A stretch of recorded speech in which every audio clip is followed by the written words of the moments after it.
You've got new investment happening in businesses. You've got a solid track record of revitalization successes. I know that it can seem, slow and tedious, and when you're here every day, you don't see the changes. But after I read the survey responses, I was expecting to walk into a war zone downtown. I was stunned when I saw how great the district looks, the quality of the businesses that I went into, the people on the streets. It was completely different than what I was expecting. It was actually, I think you're a pretty, you're doing very, very well, and it reflects, I think, of the fact that you have a solid track record in building that base of revitalization skill and experience and expertise. On that point, I would just say that is a huge problem, is perception. Yeah. There's a perception problem in downtown. I've noticed that, because people apparently think it's crime-ridden and dirty and vacant, and I thought it actually looked pretty good, and the businesses look great, and yes, you've got some vacancies. That's actually a plus in my book. You've got vacancies and sales voids. That means you've got opportunities to grow. There are districts where everything is occupied, often with what I call occupied vacancies, businesses that are severely underperforming, but the knucklehead who owns the business won't leave, and so you can't do anything. You don't have the flexibility to create a cluster of clothing stores that are within close proximity to each other. You guys have that opportunity. You have some room to maneuver, and that's a really great thing. Ready for the weaknesses? Negative self-image. That's it. That's it. Yes, you've got some challenges. You can deal with one-way or two-way traffic. You can get trash containers or not. You can deal with those things. This is the problem. I could not believe how negative those surveys were. It is completely out of sync with reality. That's what you've got to overcome. What do you want to talk about? Yeah. I'm a college student. I'm really young. I transferred here, and I lived in Charleston, South Carolina, and a great city to live in, right? Yeah, fabulous. Awesome city. But there's just something different about coming to like a college town style town. And I intern at the mayor's office, and it's part of the problem is that the college students think the city hates them, and the city, the vice versa. The city thinks that, so I feel like a lot of the college students, a lot of the college students come here and they go visit somewhere like Charleston, or they visit somewhere like a nicer city with a college that has different things, and I'm like, but you don't see how great Cortland actually is to live in. You have everything you want in Portland. Sorry it's not as wealthy of a city as Charleston is, or Boston, and it just really bugs me because I think that the college students in the city and locals can love each other, but they don't want to. Yeah, there's some bad messaging going on here, and it's harder to change perception problems than reality problems. People perceive that there's a parking problem downtown. There is not. You have 15 acres of paved parking surface downtown. That's a lot of parking. So you have to kind of get the right messages out there, and as you're thinking through what these economic development strategies are, build that in so that promotion isn't just about doing events, it's about changing perception. Spokane, Washington, years ago, speaking of parking, it was like the deterrent to people coming downtown was they believed there was no parking. So the board of directors of their downtown organization, they had a business improvement district, the board memorized the phrase, there are 13,476 conveniently located, well-lit parking spaces available free for your use in downtown Spokane. So they'd be at a cocktail party and somebody would say, oh, you're still messing with that downtown, it can't go downtown, there's no parking. Instead of saying you're wrong or no, they would just say, there are 13,476 conveniently located, well-lit parking spaces available free for your use in downtown Spokane. And after a couple of months, everybody stopped talking about it because it was just like this, message machine rolling over them. So, think about what are these negative perceptions? What is real, and figure out ways to turn them around. Yeah. I'm gonna put you on the spot a little bit. Okay.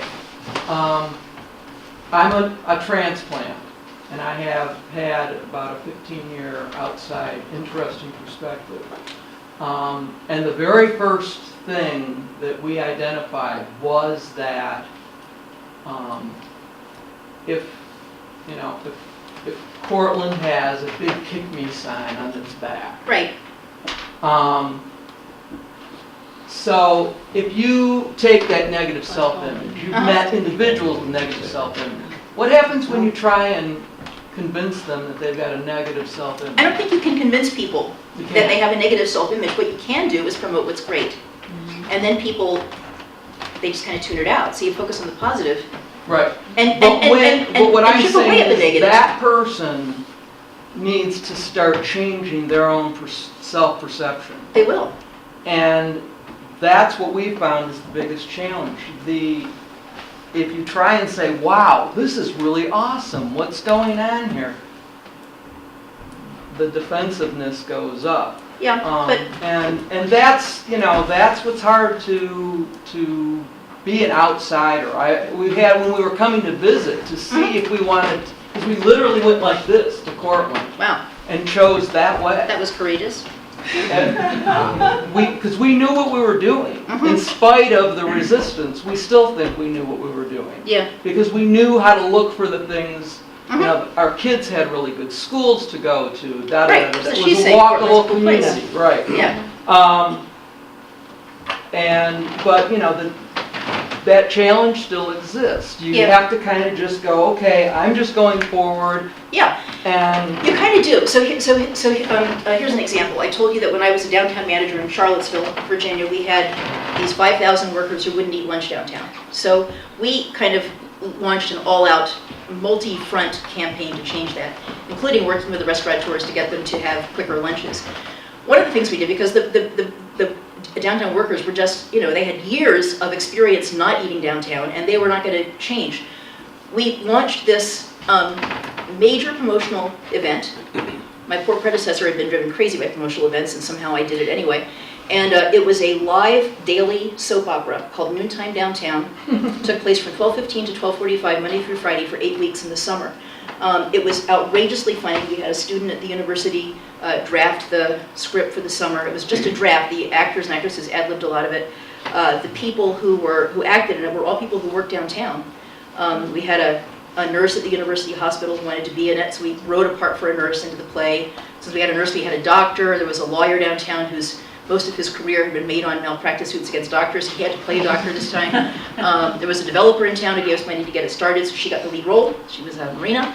And it kind of rolled out. What we did was I went to all the downtown restaurants and I said, we're doing this soap opera, and I want you to give me a menu of carry-out lunches. And I'm going to publish them in a program that I'm going to distribute to all 5,000 workers every week with an update with plot synopsis. This is pre-internet, so we had to print these things and take them around. And people can call you in the morning and order their bag lunch. And at noon, I'd had this local rock band record its own version of Petula Clark's song Downtown. And we would blast that out over the street, so you would hear, oh, it's noon, time to go get my lunch. You had 15 minutes to get it and bring it to this intersection park that we had blocked off. I figured out that if I could get 50 workers to eat lunch downtown, and we're not currently doing so, I could bump up restaurant sales by about 2%, lunchtime sales. The restaurateurs wouldn't tell me what their actual sales were, but they agreed to tell me their percentage change. We had 21 restaurants the first year, 7 of them took part. By the end of the first week, we had 200 people watching the soap. By the end of the summer, we had averages of 1,500, 2,000 people a day. It was an enormous hit, and people learned they could actually eat lunch downtown. And the restaurants learned that there was a market for it. The second year, 17 of the 21 took part in the event. We didn't talk about the problem of workers not eating in lunchtime restaurants. We just made it fun to do so. Yeah. And change the paradigm that way. That's what I mean about not focusing on the negative, but instead just doing the fun thing, and people are going to want to come where the buzz is. Yeah. Charlottesville has a beautiful downtown plaza where there's no traffic. It killed the downtown, but yeah. It's the commons. Yeah. So it killed the downtown too, because it seemed Yeah. like it was nice and there were a lot of people. That's after years of work. When the pedestrian wall went in, all of a sudden downtown had 50 ground floor vacancies. Because they basically had gone from having 50,000 people flowing through the downtown every day to the 5,000 who worked there. So they cut their market down to 10% of what it had been. What did they do? It was the thing to do in the 1970s. There were 220 pedestrian malls at their peak, and now there are 13 left in the country. Actually 12, because Fresno is taking theirs out right now. Ithaca did the same. Ithaca has a huge college right there. They have an enormous population captive. right there. The same thing with Burlington. Charlottesville's University is far from the mall, so they've now opened the cross streets up to traffic so you can drive across the mall. Yes. And they changed the one-way street pattern around it so that it's now two ways. Mhm. So they've improved circulation. But pedestrian malls, you've got to be really careful because they can really kill a downtown quickly. Very important to get people living over the stores. To get Oh, people living absolutely. downtown so that they can. Absolutely. And here, again, you've got great opportunities for that because you've got people who I think want to live downtown. You've got great buildings. Most of them are eligible for historic rehabilitation tax credits, Right. which means, you know, a huge chunk of the cost of rehabbing the buildings paid for. But like you were saying about sort of like the expertise, it'd be helpful to have someone who can help put those projects together so that property owners don't have to learn how to be tax credit experts. You've got somebody that you can go to who can kind of do the, suffer the brain damage for you. Yeah. I just wonder, it's such a great presentation. Thank you so much. It's getting me really excited because I came here well, my son's 10, so I came when I was 7 months pregnant from Manhattan. I lived in Manhattan for 20 years. And I came to Cortland, and I actually chose to live in Cortland because I bought a little camp on a lake, and I looked at all of the surrounding towns and cities, and I chose Cortland because I thought it had everything that I needed. It had a little bit of this, a little bit of that. And then it had diagonal parking. And I was like, oh my God, that is so fantastic. Being from Europe, I just thought, oh my God, people would flock from the world to see diagonal parking. And I was like, look, you have diagonal parking. And people were like, there is not enough parking. Yeah. No, you have diagonal parking. It is really, really, really cool. It's all your perspective. So that's sort of just saying how my love for, and when you talked about the buildings, my love for the buildings here Yeah. too, and the potential of them. And what I thought about when I first came here is the sort of the perfect, easy exit off of 81. Mm-hmm. And the corridor between New York and Canada, and Yeah. after 3.5 hours from New York City, you could have had it and you want to stay somewhere. So my question to you is like, how much would a downtown hotel draw people in? How many more people could we get in sort of as a launching off area to the rest of the Finger Lakes when you've had it in the car and you just want to stay overnight and spend a little bit of money the next day and then maybe go on your way to... Well, so let's think about what the markets might be for a downtown hotel, for a boutique hotel. Uh-huh. You've got those people who are kind of driving through, I'm exploring the area. Right. You've got the families of college students. Right. You've got business travelers, remember me who bought the shoes from the guy in Oskaloosa. You've got a lot of different potential populations for a small hotel downtown. And that would create a draw to downtown as well, no? And also be a boost to the repertory theater, the restaurants. I mean, those things all kind of go together and sort of create more market demand for more entertainment-related things. So we haven't really tapped all of the tourism that we can. Oh, you barely scratched the surface, I think. That's exciting news. Thank you.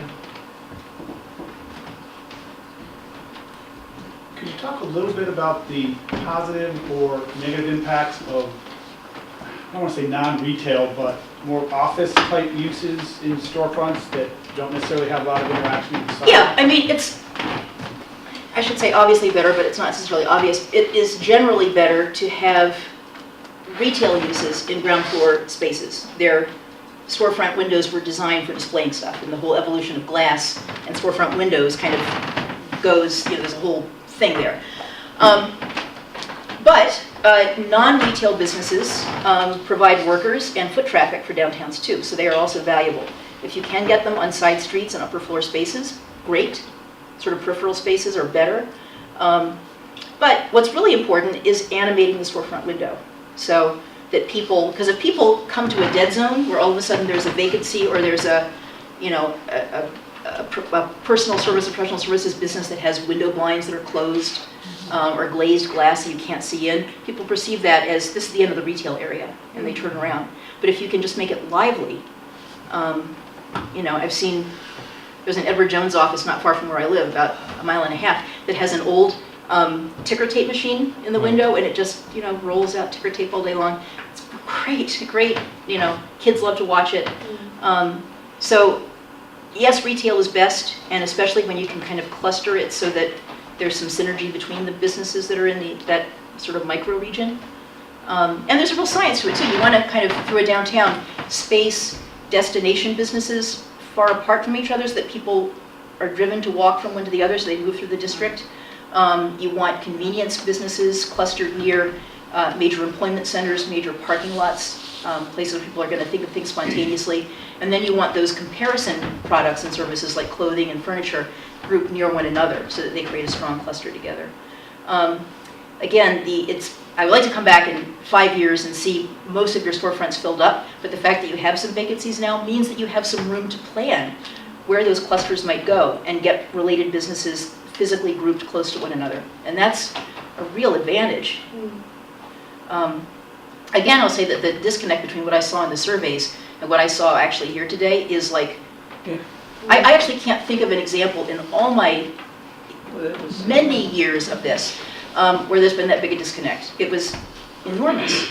You have so many things going for you that so many communities would, die for. And we have a fountain too. It's too early in the season, but we have a beautiful courthouse park with a cupola, and I mean, it's amazing. Stop, you're killing me. No, seriously, I'm so excited to see you because I've been like trying.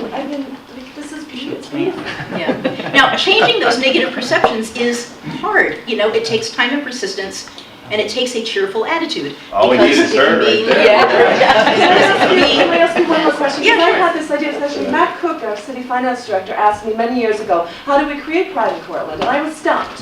However, recently it came to me that perhaps we're looking in the wrong place. Perhaps we need to take this to a newer generation. Maybe we need to take it to the students. So I thought about creating an art project, district-wide, where the students work together as a team, in teams, and they answer 3 questions. What do you like about Cortland? What do you like less about Cortland? What would you like to have happen in Cortland? Which was similar to what I saw on your. And I'm thinking that way they would critically think about their community and perhaps become more vested in it, and we would get ideas from the children and see it through different eyes. So I was just wondering what you would think of that. Yeah, sure. I'm sure there is a giant wealth of ideas there. Right. But there are lots of ideas everywhere here, I think. But what was it? Was it in Brew 64 today where I saw the T-shirts? There are T-shirts framed over the... Yeah. And one of them said, "Make Cortland great again." Yeah. And in my mind, I wanted to say, why don't you print those with the "again" crossed out? Yeah. Oh, great. Yeah. It's like, that's a negative image, make it great again, but it implies it's not. So, Yeah. Did you also notice the signs that are along the street that people have paid good money for, that are advertising signs that say "days gone by"? yeah, that's right, yeah. And that is, in my mind, the result of that lack of self-image Right. that can't even absorb what it's putting money into to broadcast. Well, then you've got a banner over the street that says drug reclamation day or something. That Those are the, we have to start becoming Last week was consciously child aware. abuse. child abuse, drug reclamation, Yeah, it's great. yay, way to go. These are those small touches that paying attention to those and making sure that the right messages are getting there is important. Indeed. Anything else you want to talk about tonight? You mentioned the average age is 27 years old, Yeah, 26.7, I think. and those people, are they students, or are they married with children? Oh, it's all. That's The students are transitory. The married with children, they're transitory too? potentially. But Okay. the fact that the overall population's, the median age has dropped a little is, means that you've got more younger people, whether they're students or not, sticking around. So is it just that? Or you've got a lot of older people dying really fast. That's what I mean, yeah, because there are elders that do live Yeah. within the county. It is not the New national York norm. has The never national been good norm, to farmers, and this was a farming community Yep. for a long, long time. And now that they've come up with a local food store, I mean, that's wonderful. yeah, I couldn't believe that they're doing either. that, and removing some of the alcohol on the street might let go of people that are mentally ill, because they do get the buses that come from downstate, New York City, and they drop their prisoners off. Now they're gonna build a new jail way out in the county somewhere. That'll take them away from the Main Street area. But there's like 3 or 4 Catholic Charities buildings. Mhm. And, so there is that living amongst the 27-year-olds with children or no children. And it's mind-boggling. I think, that's actually the case in most communities. Every community has, Really, that's endangered marginal intense. populations downtown. Look at Morgantown, West Virginia. They have the largest meth clinic in the U.S., I think, and it's in their downtown, a block away from West Virginia University. I mean, they've lots of places have this, but the difference is that they have a lot of other stuff happening too. And I think that's the key difference. It kind of changes the proportion. It gives a different perspective to the addict that has to go to the meth clinic, yes. And might even make the streets less comfortable for the addicts to be, if there's more activity happening. That's right. Especially having downtown residents, there is nothing like 24/7 eyes on the street to clean up a district. You know, crime invariably plummets when you get more residents downtown. So yes, there are things on my list of cons that you have, of weaknesses. The attitude is really the thing. There are things to work on, like the one-way streets. The one-way street is a killer, I think. I would estimate, just from looking at it, you're probably losing $500,000 in retail sales in aggregate just from having the one-way street, because people, when they're driving down, they see 25% less than they would if it were a two-way street. It's one of the things that traffic engineers did to us, like pedestrian malls and, ring roads in the 1960s and 70s. There's that. You have things to work on. I'm not saying there aren't things to work on, but those aren't the problems. The problem is the attitude. Get a trolley The other things car. are details. Get a trolley car that goes down the middle of the street, all the way to West, North, East Main. Yeah. There you go. They got the bus system. There are all kinds of Fuel potential buses. solutions, Yeah. but that's not the core problem. No, yeah. it's the What's your alcohol. next step? Are you going to do a report, or what comes next? Sure, thanks. We can wrap up shortly. Yes, I'm going to, so I've kind of absorbed, I've done market research. I've absorbed information from the surveys and from conversations that I've had. The next step for me is to sort of draft and propose what those 2 or 3 economic development strategies might be, and run them past those who are interested in kind of talking about them. And if they have traction, if those appeal, then start sort of hammering out some details of how to make those happen. What would that mean in terms of business composition, new products and services offered, marketing and promotion, and messaging in sort of the broad sense, physical improvements, financing for physical improvements, all of those things. Windows is a very good idea. Going to be important too. Yeah, it could be. I mean, again, you've got an advantage over so many communities that don't have a college, so you've got some. Lost education down 12% or whatever. But you know what? I think that is, and I could probably figure this out by doing some focus groups or interviews. I have a feeling that because you don't have much housing for young professionals Right. here, that they're moving to the county. I think that's what you're losing, and I think probably getting 50 housing units downtown that are market rate housing, marketed to young professionals, you'd probably turn that around. You could do a tiny house, they got those little tiny houses that fit in slots, Yeah, when you right. pull them out, they're like Well, storage units. You've got lots of vacant upper floors. You've got lots of Yeah. opportunities for There's a big Great housing disconnect from reality there, though, because I live, and again, having come from Michigan, that I think was number 5 worst on the list of sprawl Sierra Club. These little towns, and there's probably a half dozen people in this room who've heard me say this ad nauseum through the years. These little towns are so few left in Michigan that it would be more. They were always more expensive than we could ever live in. We had to live out and then do jewelry repair and stuff inside. But the disconnect is that we bought a perfect older Victorian within a mile, right? That because of lack of insight, those are the houses. You wouldn't even have to buy new houses, but they're being degraded into student housing, and that's not that the student housing is the problem, but then the quality of life issues are not being addressed for those on the street. So now when people try to sell the house again, That's right. Yeah, it's all a big web. Everything is connected to everything else, which is why it's important that those strategies cross-cut those 4 broad areas of work, so that you're kind of balancing out, what this decision to create this kind of housing is going to mean in terms of street activity, or what this kind of business cluster is going to mean in terms of who wants to live here. They're all interconnected factors. And it's also, and this is the point of actively choosing to revitalize a district, is that if you don't do anything, if you don't revitalize, the market will drive it in the direction that it wants to. So if there is demand for student housing, that's what's going to happen, unless you intentionally say, consciously say, we want a balance. We want a place for these people to live after they graduate and start businesses downtown, and they're not looking for student housing at that point. They're looking for this. I was sharing some examples at lunchtime today of things communities have done in Michigan, in fact, and there's a developer that I've worked with who's doing lots of student housing around Wayne State, and he's been... Alma mater.